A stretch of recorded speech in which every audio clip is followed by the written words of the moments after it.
Assalomu alaykum. Men ismim Muhammad. Salomat Medical klinikasida hozirda operator lavozimida ishlayman. Yoshim 17da.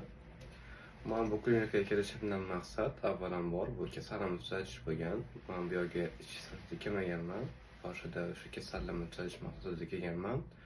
Bu kasalga 5 yil oldin chalinganman, 5-sinfimda. Bu sababli juda ham ko'p doktorlarga borganman, psixologlarga borganman. Lekin umuman tuzalib ketmagan oxirigacha. Vaqtinchalik dorilar bilan qanchadir oy to'xtatib turilgan, lekin men ba'soat qolib ketgan.